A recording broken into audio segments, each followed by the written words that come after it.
మాజీ ముఖ్యమంత్రి వైఎస్ జగన్ రెడ్డి అధికారానికి దూరమైన జంగిల్ మానవత్వం మారలేదని తెలుగుదేశం పార్టీ శాసన మండలి సభ్యులు భూమిరెడ్డి రామ్గోపాల్ రెడ్డి విమర్శించారు. విజయవాడలో తెలుగుదేశం పార్టీ సెంట్రల్ కార్యాలయంలో మీడియాతో మాట్లాడుతున్నారు. ఆ వివరాలు ఇప్పుడు చూద్దాం. వైఎస్ఆర్సీపీ అధ్యక్షులు జగన్మోహన్ రెడ్డి గారు ఈరోజు అంబటి రాంబాబు గారి కుటుంబ సభ్యులను పరామర్శించడానికి పోవడం జరుగుతోంది. అంబటి రాంబాబు గారి కార్లను పగలగొట్టారు, ఇళ్లను ధ్వంసం చేశారని చెప్పేసి మాట్లాడుతూ జగన్మోహన్ రెడ్డి గారు ఆ కుటుంబాన్ని పరామర్శించడం జరుగుతోంది. ఈ సందర్భంగా జగన్మోహన్ రెడ్డి గారిని నేను సూటిగా ప్రశ్నిస్తూ ఉన్నా. ఈ రాష్ట్రంలో ఆస్తుల విధ్వంసం కానీ, లేకపోతే పరిశ్రమల విధ్వంసం కానీ, వ్యక్తులను హత్య చేయడం కానీ, మీకు అడ్డు వచ్చిన వారిని భౌతికంగా తొలగించే కార్యక్రమాలకు శ్రీకారం చుట్టింది ఈ రాష్ట్రంలో మొట్టమొదటిగా మీ కుటుంబం. మీ తాత రాజారెడ్డి గారి వారసత్వం నుంచి, మీ తండ్రి రాజశేఖర రెడ్డి గారి నుంచి మీ వరకు కూడా అదే విధమైన పందాను కొనసాగించడం జరుగుతోంది. ఈరోజు ఏదో జరుగుతూ ఉంది రాష్ట్రంలో అని చెప్పి గగ్గోలు పెడతా ఉన్నారు. మేము బాధితులం. పులివెందులలో మీకు వ్యతిరేకంగా తెలుగుదేశం పార్టీ కార్యకర్తలుగా మేము పనిచేస్తున్నాము, మీ అరాచకాలకు ఎదురొడ్డి పోరాడుతున్నామని చెప్పి మమ్మల్ని వ్యక్తిగతంగా ఎంతమందిని మీరు హింసలకు గురి చేశారో, ఎంతమంది తెలుగుదేశం పార్టీ కార్యకర్తలను చంపారో, ఎంతమంది గృహాలను విధ్వంసం చేశారో, ఆస్తులను విధ్వంసం చేశారో, ఎంతమంది పచ్చని పంట పొలాలను సర్వనాశనం చేశారో అది మీకే చెల్లు. 2005 సంవత్సరం అక్టోబర్ 18వ తారీఖున సహకార సంఘ ఎన్నికల్లో మేము పోటీ చేస్తున్నామనే దుగ్ధతో ఆ రోజు మేము వేల్పుల గ్రామానికి పోతే మమ్మల్ని మా కార్యకర్తలను నామినేషన్లు వేయకుండా అడ్డుకున్నది వాస్తవం కాదా?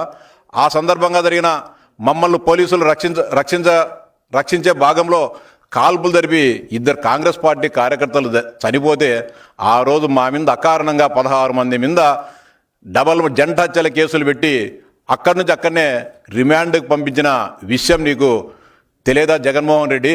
అంతేకాకుండా కేవలం మేము ఎన్నికల్లో మీకు వ్యతిరేకంగా మీరు ఈ రాష్ట్రానికి ముఖ్యమంత్రిగా రాజశేఖర రెడ్డి గారు ఉన్నా పులివెందులో మీరు ఎన్నికల్లో పోటీ చేయకూడదని హుకుం జారీ చేస్తే మేము దానికి భయపడకుండా విరవకుండా పోటీ చేస్తే వేల్పుల సంఘటన జరిగిన రోజు పులివెందులో ఉన్న పార్టీ కార్యాలయాన్ని కానీ, పులివెందుల్లో ఉన్న మా సొంతం నేను ఎక్కడైతే నివాసం ఉంటానో నా గృహాన్ని డైనమైట్లతో పేల్చి పొక్లైన్లతో పెరిగిన విషయం వాస్తవం కాదా?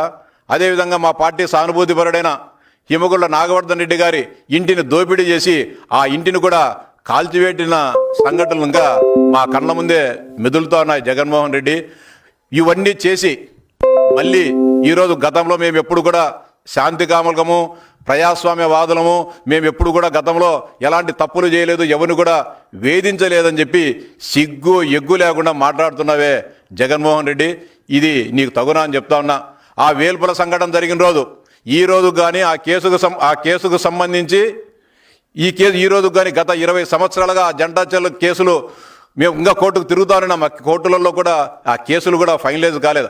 ఆ రోజు కూడా మమ్మల్ని అందరినీ కూడా 16 మంది ఉన్న తెలుగుదేశం పార్టీ నాయకులందరినీ కూడా నువ్వు చక్కగా అందరికీ కూడా జీవితకాల శిక్ష వేయించాలని చెప్పి అప్పుడుండే ఒక పులివెందుల మేజిస్ట్రేట్గా ఉన్న కాంతిమతి గారిని మేనేజ్ చేసి ఆ రోజు ఫాల్స్ మరణవాంగ్మూలాన్ని మీరు తయారు చేయించలేదా ఆమెతో మాట్లాడుకొని?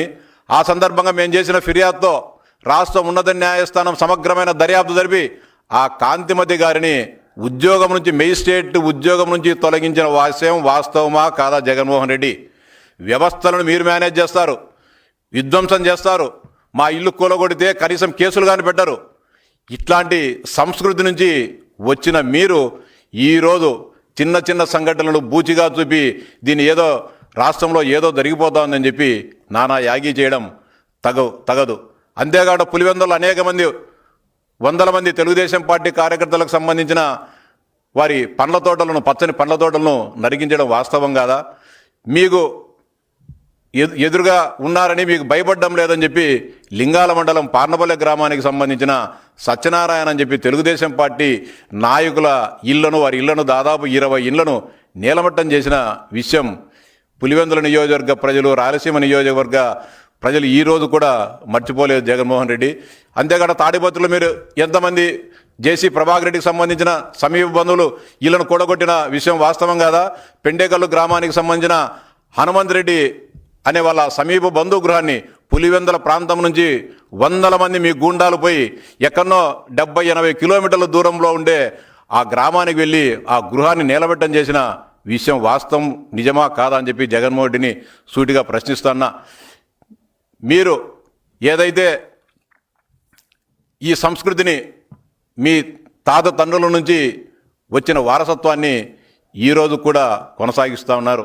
మీకు సామెత ఉంది, రాయలసీమ ప్రాంతంలో మొగుణ్ణి కొట్టి మొగసాలకు ఎక్కినట్టు చేసే విధ్వంసాలు మీరు, అరాచకాలు మీరు మళ్ళీ దాన్ని ఉల్టాగా మేమేం పతితులము, మేము అరాచకాలు చేయలేదు, అరాచకాలు జరుగుతా ఉన్నాయని చెప్పి మీరు మాట్లాడడం జరుగుతూ ఉంది.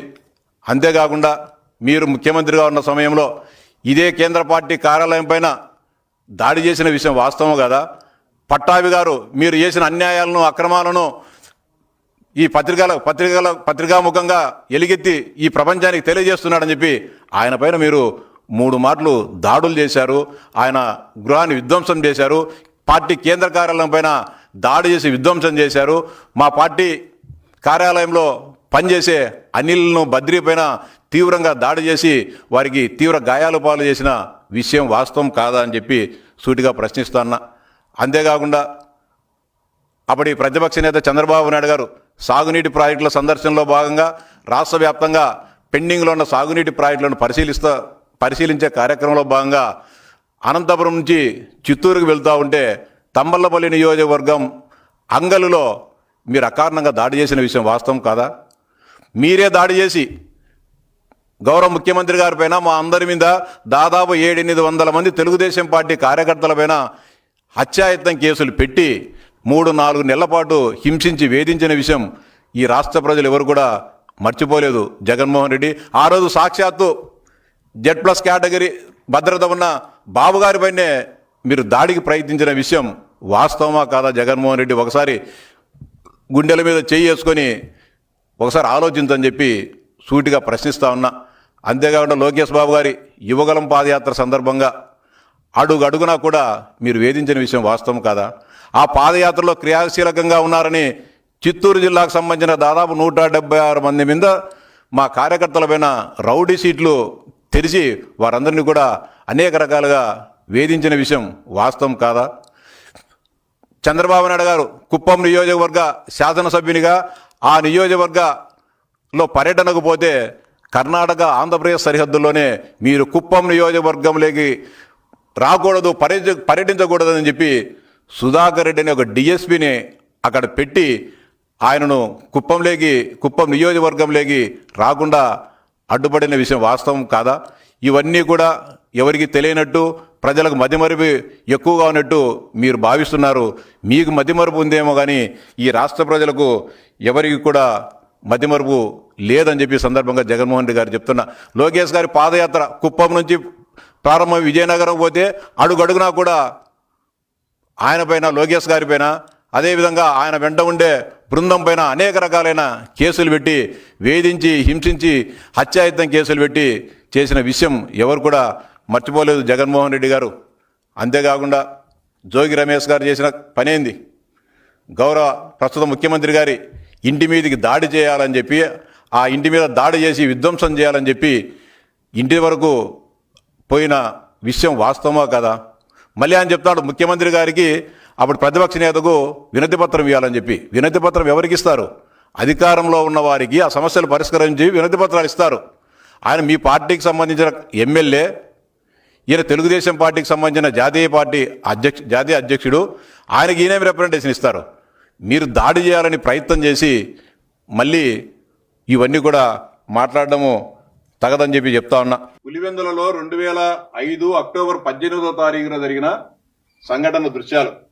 ఆ రోజు మేము వేల్పుల PACS నామినేషన్ కార్యక్రమానికి పోతే మాకు వ్యతిరేకంగా మీరు పోటీ చేస్తారా అని చెప్పి మా మీద దాడి చేసి, ఆ దాడి చేసే క్రమంలో మమ్మల్ని అప్పుడుండే కొంతమంది అధికారులు రక్షించే క్రమంలో పోలీస్ కాల్పులు జరపడం జరిగింది. ఆ కాల్పుల్లో కాంగ్రెస్ పార్టీకి సంబంధించిన 2 కార్యకర్తలు చనిపోతే ఆ రోజు మా పైన జెండా హత్యల కేసులను పెట్టి 16 మంది మీద కేసులు పెట్టడం జరిగింది. ఆ సందర్భంగా పులివెందుల పట్టణంలో మీరు దానికి ప్రతీకారంగా పులివెందుల పట్టణంలో వచ్చేసి వేలాది మంది మీ గూండాలు మా ఆస్తులను యుద్ధం చేసిన విషయం వాస్తవమా కాదా అని చెప్పి సూటిగా ప్రశ్నిస్తున్నా. ఇది పులివెందులలో దగ్ధమవుతున్న దేశం కార్యాలయం. అప్పుడే దీనికి అంతకుముందు ఒక నెల రోజుల ముందే మా పార్టీ నాయకులు చంద్రబాబు నాయుడు గారు పులివెందుల పర్యటనకు వచ్చినప్పుడు దాన్ని ప్రారంభించడం జరిగింది. దాని వెంటనే దీన్ని ప్రారంభించిన నెల లోపులనే పులివెందులలో మీరు పార్టీ కార్యాలయం కడతారా అనే అక్కస్తో వాటిని పడగొట్టిన విషయం వాస్తవం కాదా లేదా అని చెప్పి జగన్మోహన్ రెడ్డిని సూటిగా ప్రశ్నిస్తాన్నా. అంతేకాకుండా ఆ రోజు మీకు పోటీగా అన్ని ఎన్నికల్లో ఉన్నామని చెప్పి అక్కస్తో మీరు చేసే ప్రజా వ్యతిరేక విధానాలు వ్యతిరేకంగా మాట్లాడుతున్నా అని చెప్పి పులివెందుల్లో ఉన్న నేను నివాసం ఉండే నా గృహాన్ని డైనమైట్ పెట్టి కాల్చి పొక్కులేళ్లతో నేలమట్టం చేసిన విషయం వాస్తవమా కదా? ఇవన్నీ సజీవ సాక్ష్యాలు జగన్మోహన్ రెడ్డి.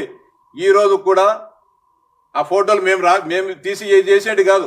ఆ రోజు అన్ని పత్రికలలో ప్రసార సాధనాలు వచ్చినేటి. అంతేకాకుండా ఇవన్నీ కూడా చేసి అదేవిధంగా నాగవర్ధన్ రెడ్డికి సంబంధించిన మా పార్టీ సానుభూతి పరుడు. ఆయన క్రియాశీలకంగా రాజకీయాలు లేడు. ఆయన మీద కోపంతో ఆయన ఇంటిని కూడా కూల్చివేసిన విషయాలు మేము మర్చిపోలేదు జగన్మోహన్ రెడ్డి. అంతేకాకుండా మెజిస్ట్రేట్ ఆ రోజు మెజిస్ట్రేట్ను ఇవన్నీ కూడా కాంగ్రెస్ నాయకులు దాడి చేయంతో ఖాళీగా ఉన్న నాగవర్ధన్ రెడ్డి ఇల్లు కాంగ్రెస్ కార్యకర్తల ద్వారా ఖాళీ బూడిదగా మారిన దేశం జిల్లాధికార ప్రతినిధి రామగోపాల్ రెడ్డి ఇల్లు, కాంగ్రెస్ కార్యకర్తల దాడులు ధ్వంసమైన టీడీపీ కార్యాలయం, పులివెందుల టీడీపీ కార్యాలయం పొక్కులతో కూల్చేందుకు చేసిన ప్రయత్నంలో పడ్డ గోయి, ఇవన్నీ కూడా మీరు అరాచకాలు చేసి మళ్ళీ మా మీద మాట్లాడుతున్నారు.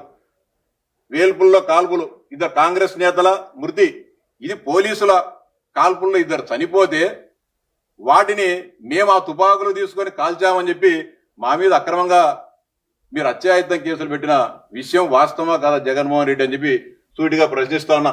ఇవన్నీ కూడా పులివెందుల అరాచకం. ఇవన్నీ కూడా ఆ రోజు ఇది ఆ సంఘటనకు సంబంధించి ఒక పులివెందుల మెజిస్ట్రేట్ ను మేనేజ్ చేసి మేము చేయని తప్పుకు మేము చేయని హత్యలకు ఆమె ద్వారా చనిపోయిన గజ్జల గంగిరెడ్డి అనే వ్యక్తితో తప్పుడు మరణ వాంగ్మూలం సృష్టించి చనిపోయిన వ్యక్తితో వేలిముద్ర వేయించి తప్పుడు మరణ వాంగ్మూలం సృష్టించేదానికి కారణమైన వ్యక్తి ఈ మహిళ కాంతిమతి అని చెప్పి మెజిస్ట్రేట్.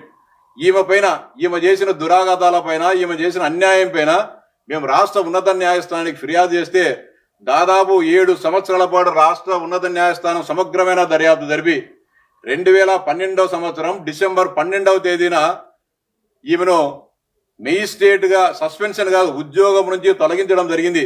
ఆ సందర్భంగా వచ్చిన వార్త రాజావారి సేవల చెరువు పులివెందుల జడ్పీ డిస్మిస్, నాడు వైఎస్కు జీ హుజూర్ టీడీపీ నేతలను ఇరికించే కుట్ర, చనిపోయిన వ్యక్తితో వేలిముద్ర మరణ వాంగ్మూలాన్ని మార్చేశారు, న్యాయవాదితో భేటీలు సెల్ సంభాషణలు, బీమా కోసం కృత్రిమ ప్రాధాన్యం 4 అభియోగాలని విచారణ. ఆమె పైన అన్ని కూడా మేము ఏదైతే ఫిర్యాదు చేశామో అవన్నీ కూడా ఇది నేను 2023 సంవత్సరంలో పశ్చిమ రాయలసీమ శాసనమండలి గ్రాడ్యుయేట్ అభ్యర్థిగా తెలుగుదేశం పార్టీ తరఫున పోటీ చేయడం జరిగింది. ఆ ఎన్నికల్లో దాదాపు 3 రోజుల పాటు కౌంటింగ్ చేసి 18వ తారీఖున మార్చి 18వ తారీఖున సాయంత్రం నేను ఎన్నికల్లో గెలుపొందితే అప్పటి అధికారులందరినీ కూడా ఒత్తిడి తీసుకొని వచ్చి ఆ కలెక్టర్ గారి పైన రిటర్నింగ్ అధికారులను ఒత్తిడి తీసుకొని వచ్చేసి నాకు డిక్లరేషన్ గా నేను గెలిచినట్టు డిక్లరేషన్ ఇవ్వకుండా ఆపిన విషయం వాస్తవమా కదా? మాకు డిక్లరేషన్ ఇవ్వండి నేను గెలిచా అని చెప్పి దాదాపు నేను 1 ఓటు 2 ఓటుతో గెలవలే, 8,500 ఓట్ల పైచిలుగులో నా ఎన్నికల్లో గెలిస్తే మీరు డిక్లరేషన్ ఇవ్వకుండా ఆపడమే కాకుండా మళ్ళీ నన్ను తీసుకోబోయి దౌర్జన్యకరంగా నాకు డిక్లరేషన్ ఫారం నేను ధర్నా చేస్తే ఆ రిటర్నింగ్ అధికారి ఎదురుగా నన్ను బలవంతంగా దౌర్జన్యంగా ఒక పశువును ఈడ్చకపోయి నన్ను ఒక పోలీసు వ్యాన్ లో కుక్కేసి తెల్లవార్తలు నన్ను అనంతపురం పోలీస్ స్టేషన్ లో పెట్టిన విషయం వాస్తవమా కాదా జగన్మోహన్ రెడ్డిని సూటిగా ప్రశ్నిస్తా ఉన్నా. ఎందుకని మీరు తప్పులు చేసి మీరు ప్రజాస్వామ్యాన్ని అపహాస్యం చేసి మీకు ఎలాంటి నైతిక విలువలు లేకుండా ఎలాంటి ప్రజాస్వామ్య విలువలు లేకుండా మీరు ప్రవర్తించి ఈరోజు ప్రజాస్వామ్యం గురించి లేకపోతే అనక విలువల గురించి లేకపోతే వ్యవస్థల గురించి మీరు మాట్లాడడం సిగ్గుచేటని చెప్పి జగన్మోహన్ రెడ్డి గారిని సూటిగా హెచ్చరిస్తా ఉన్నా. ఇది మీరు దర్శి పర్యటనకు పోతే సత్తెనపల్లి పర్యటనకు పోతే మీ కారు కింద సింగయ్య అనే మీ పార్టీకి సంబంధించిన కార్యకర్తే చనిపోతే కనీసం పరామర్శించుకోకుండా కింద పడి గాయాల పాలైన వ్యక్తిని కూడా చూడకోకుండా మీరు కూర్చున్న కారుతోనే అతని తల మీద తొక్కించి చంపిన విషయం వాస్తవమా కాదని చెప్పి సూటిగా ప్రశ్నిస్తా ఉన్నా. ఇక్కడ చూడండి ఎంత దారుణమైన దుస్సంఘటన, సభ్య సమాజం అందరూ కూడా అవాక్కయ్యే సంఘటన. మీ కారు కింద పడితే మీరు జేజేలు పలుకుతా ఉన్నారు, రఫరఫా అని చెప్పి నరుకుతామని చెప్పి ఒక పక్క మాట్లాడి ప్రజలను రెచ్చగొడుతున్నారు తప్ప మీ తరపున మీ పర్యటనలో పాల్గొంటున్న ఆ కార్యకర్తను ఆదుకోవాలి, అతన్ని ఆసుపత్రికి తీసుకోవాలనే ఆలోచన కూడా మీకు రాలేదంటే ఎంత గొప్ప మానవత్వం మీదో అని చెప్పి జగన్మోహన్ రెడ్డి గారిని అడుగుతా ఉన్నా. ఇది సాగునీటి ప్రాజెక్టుల సందర్శనలో భాగంగా 2023 సంవత్సరంలో అప్పటి ప్రతిపక్ష నాయకులు చంద్రబాబు నాయుడు గారు కర్నూలు పోతిరెడ్డిపాటి అడ్డెక్యులేటర్ నుంచి తన పర్యటన ప్రారంభించి చిత్తూరు జిల్లాకు పోయే క్రమంలో తమ్మల్లపల్లి నియోజకవర్గంలోని అంగళ్ళ మీదుగా పోవడం జరిగింది. మాకు అంగళ్ళలో ఆ రోజు ఎక్కడ బహిరంగ సభ లేదు, కార్యక్రమం లేదు. కానీ ఈ ప్రాంతంలోకి మీరు రాకూడదని చెప్పి మీరు అడ్డపడి బాబు గారి పైనే అకారణంగా రాళ్లతో దాడి చేసి సంపాలని చెప్పి ప్రయత్నం చేసిన విషయం వాస్తవమా కాదా? ఆ సందర్భంగా జరిగిన దాడి దృశ్యాలు పదుల సంఖ్యలో తెలుగుదేశం పార్టీ కార్యకర్తలందరూ కూడా గాయాలు పాల్గొనడం జరిగింది.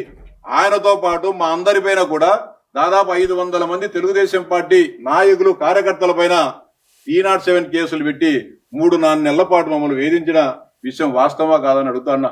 సాక్షాత్ ఆయనకే దిక్కులేని పరిస్థితి, జెడ్+ కేటగిరీలో ఆయన పైనే ఏమాత్రం బెరుపు లేకోకుండా దాడి చేశారంటే మీరు ఏ విధంగా కాలంలో పరిపాలన చేశారో ఒకసారి అర్థం చేసుకోమని చెప్పి ఈ రాష్ట్ర ప్రజలకు విజ్ఞప్తి చేస్తా ఉన్నా. ఆయన కుమారుడైన రాజశేఖర రెడ్డి గారు కొనసాగించడం జరిగింది. దాని తర్వాత అదే మనస్తత్వం ఉన్న జగన్మోహన్ రెడ్డి గారు కూడా దాన్ని కొనసాగించడం జరిగింది. ఆ రోజు నుంచి 1978లో ఎప్పుడైతే మీరు రాజకీయాల్లోకి వచ్చి పులివెందుల శాసనసభకు ఎన్నికైనారో మీకు వ్యతిరేకంగా ఉన్న అప్పటి జనతా పార్టీ నాయకులు కావచ్చు, లేకపోతే కమ్యూనిస్ట్ పార్టీ నాయకులు కావచ్చు, లేకపోతే ఎవరైతే మీకు వ్యతిరేకంగా ఉన్నారో వారందరినీ కూడా ఊచకోత కోసుకోవడం జరిగింది. 78 నుంచి నేటి వరకు అప్రతిహతంగా సాగుతున్న మీ విధ్వంసకాండకు ఏదో ఒకరోజు ముగింపు పలికే సమయం ఆసన్నమైందని చెప్పి ఈ సందర్భంగా చెప్తాను. అనేక మంది తెలుగుదేశం పార్టీ కార్యకర్తలు 1983 నుంచి నేటి వరకు మీరు చేయని దుర్మార్గం లేదు, మీ చేతుల్లో బాధపడని కుటుంబం పులివెందుల నియోజకవర్గంలో లేదనే విషయాన్ని కూడా మీరు గుర్తుపెట్టుకోవాలా. అనేక మంది 2019-24 మధ్య కాలంలో ఈ రాష్ట్రంలో మీరు చేసిన అన్యాయాలు దురాగతాలు చేయని రోజు లేదు, చూడని దినము లేదు. ప్రతి గంటకు ప్రతి జిల్లాలో ప్రతి తెలుగుదేశం పార్టీ నాయకుని కూడా వేధించి హింసించారు. అలాంటి వారు ఈరోజు అంబటి రాంబాబు ఏం మాట్లాడారు? అంబటి రాంబాబు గారు కనీసం ఆయన కూతురు కానీ సమర్థించడంలో అంబటి రాంబాబు మాటలను అంటే ఒక ముఖ్యమంత్రి గారి కుటుంబాన్ని పట్టుకొని ఇష్టం వచ్చినట్టు మాట్లాడితే ప్రశ్నించడం కూడా తప్ప. మేము 2019-24 మధ్య మీరు చేసే అన్యాయాలను దురాఘాతాలను ప్రశ్నిస్తే దాడులు చేశారు. ఈరోజు మీరు ప్రశ్నిస్తున్నారా? మీరు ఈ ప్రభుత్వ విధానాలను లేకుంటే ప్రజల సమస్యలు ప్రశ్నిస్తున్నారా? ప్రశ్నించడంలే, మీరు విద్వేషాలను నింపుతున్నారు. మా పార్టీ నాయకులను మమ్మల్ని అందరినీ కూడా దుర్భాషలాడుతున్నారు. ప్రశ్నించడానికి దుర్భాషలాడడానికి తేడా ఉంది జగన్మోహన్ రెడ్డి. ఆ ప్రశ్నకు దుర్భాషకు ఉండే వ్యత్యాసాన్ని మీరు మా పార్టీ నాయకులు ఒకసారి సమీక్షించుకోవాలా. ఈరోజు మళ్ళీ ఏమీ తెలియనట్టు పర్యటనలు పోతున్నారు. అంబటి రాంబాబు గారు ఏం చేసిన దుర్భాషలు మీరు సమర్థిస్తున్నారని చెప్పి జగన్మోహన్ రెడ్డిని ప్రశ్నిస్తున్నా. మీ తల్లి విజయలక్ష్మినో లేకుంటే మీ చెల్లినో మీ భార్యనో ఇదే విధంగా ఎవరన్నా కూడా దుర్భాషలు ఆడితే నువ్వు దాన్ని ఆహ్వానిస్తావా లేకుంటే దాన్ని సమర్థిస్తావా? జగన్మోహన్ రెడ్డి సూటిగా మాట్లాడుతూ ఉన్నా. రాజకీయాలు వేరు, వ్యక్తులు వేరు, కుటుంబాలు వేరు. ఎవరు కూడా రాజకీయాల్లో మన మధ్య సిద్ధాంత వైరుధ్యాలు ఎన్నో ఉండవచ్చు. మన విధానాల పరంగా మనం పోరాడతాం, కొట్లాడతాం, రోడ్లెక్కి మాట్లాడుకుంటాం. కానీ ఎవరు కూడా ఈ మంది భారతదేశము సంస్కృతి సాంప్రదాయాలకు విలువలిచ్చే గడ్డ. ఇలాంటి గడ్డలో వ్యక్తిత్వ హననం, కుటుంబ సభ్యులను మాట్లాడడం అనేది ఎవరు కూడా పగవారు కూడా సహించరు. మనం రాయలసీమ ప్రాంతంలో చూసాం. అనేక అనేక గ్రామాల్లో ఫ్యాక్షన్లు ఉన్నాయి, అనేక మంది సాగుకున్నారు. కానీ ఏ ఒక్కరోజైనా కూడా మహిళలపైన దుర్భాషలాడడం కానీ మహిళలను వేధించడం కానీ ఏ గ్రామంలో అయినా జరిగిందా? మగవారు కొట్లాడుకుంటారు, చంపుకుంటారు, తన్నుకుంటారు, తిట్టుకుంటారు. కానీ మహిళల జోలికి ఏ రోజు కూడా పోలేదు. ఇప్పుడు కొత్తగా మీ పార్టీ ఈ రాష్ట్రంలో ఆవిర్భవించిన తర్వాతనే కుటుంబ సభ్యులను తిట్టడం, వ్యక్తిత్వ హననం చేసే కార్యక్రమానికి మీరు శ్రీకారం చుట్టారు. ఎక్కడైనా పొరపాటు జరిగితే ఈరోజు ఆ రోజు కేంద్ర కాలంలో దాడి చేస్తే కేసులు లేవు, పట్టాభి గారి ఇంటి మీద దాడులు చేస్తే లేవు, మా గృహాల మీద విధ్వంసం చేస్తే కేసులు లేవు. కానీ ఈరోజు జోగి రమేష్ పైన దాడి చేశారని చెప్పి కేసులు కట్టడం జరిగింది. అంబటి రాంబాబు పైన సంఘటనకు సంబంధించి కూడా సాక్షాత్తు మా పార్టీ ఎమ్మెల్యే అయిన శ్రీమతి గల్లా మాధవ్ గారి పైన, ఆమె భర్త పైన కూడా కేసులు కట్టి ఈ రాష్ట్రంలో శాంతి భద్రతలను కాపాడమే మా లక్ష్యం అని చెప్పి మా నాయకుడు చెప్పడం జరిగింది. అందరూ కూడా ఎవరు కూడా ఏది మనం రాజకీయ పార్టీ ప్రజలకు మేలు చేయాలి తప్ప ఎక్కడ కూడా ఆవేశాలకు లోను కావద్దని చెప్పి మా పార్టీ నాయకులు మాకు నేర్పించడం జరిగింది. మేము తప్పు చేస్తే మా నాయకుడు దండిస్తున్నారు. ఎక్కడైనా సరే పొరపాటున ఆవేశంగా మేము ఎక్కడైనా కూడా తప్పు చేస్తే మా క్యాడరు చంద్రబాబు నాయుడు గారు కానీ లోకేష్ గారు కానీ వెంటనే దాన్ని తిడుతూ ఉన్నారు. పొరపాటు జరిగితే పార్టీ నుంచి కూడా సస్పెండ్ చేసి కేసులు కూడా కట్టి జైలుకు కూడా పంపించిన సంఘటనలు ఈ రాష్ట్రం యావత్తు కూడా చూసింది. ఈ సందర్భంగా జగన్మోహన్ రెడ్డి గారికి ఆ పార్టీ నాయకులకు చెప్పేది ఒకటే, రాజకీయపరమైన విభేదాలంటే రాజకీయపరంగా మీరు మాట్లాడండి, దానికి సమాధానం చెప్పేదానికి ప్రభుత్వం సిద్ధంగా ఉంది. విధానాల పరంగా మనం రాజకీయాలు చేయాలి కానీ కుటుంబ సభ్యులను లేకుంటే వ్యక్తిత్వాలను చేసే కార్యక్రమాలకు మీరు ఇక్కడ ఆపాల్సిన అవసరం ఉంది. మీరు కూడా మీ పార్టీ నాయకులు చెప్పండి. ఆవు గట్టును వేస్తే, ఆవు చేనులో వేస్తే దూడేం గట్టును వేయదు, అది కూడా చేనులో వేస్తుంది. మీరు మీ విధానాలు మీరు మార్చుకోండి, మీ మైండ్ సెట్ మార్చుకోండి. మీ అరాచక విష సంస్కృతిని, ఈ విధ్వంసకర ఆలోచనలు మీ మైండ్ నుంచి మీరు బయటకు వచ్చేసి మీ పార్టీ క్యాడర్కు ఒక స్ఫూర్తిదాయంగా మీరు నిలబండి. తప్పు చేసిన వారిని మీరు దండించండి, వెనకేసుకు రావద్దని చెప్పి ఈ సందర్భంగా జగన్మోహన్ రెడ్డి గారిని కూడా నేను సూటిగా చెప్తా ఉన్నా, డిమాండ్ చేస్తా ఉన్నా. మానవత్వంతో వ్యవహరించు, మంచి మనిషిగా వ్యవహరించని చెప్పి జగన్మోహన్ రెడ్డి గారికి సలహా ఇస్తా ఉన్నా.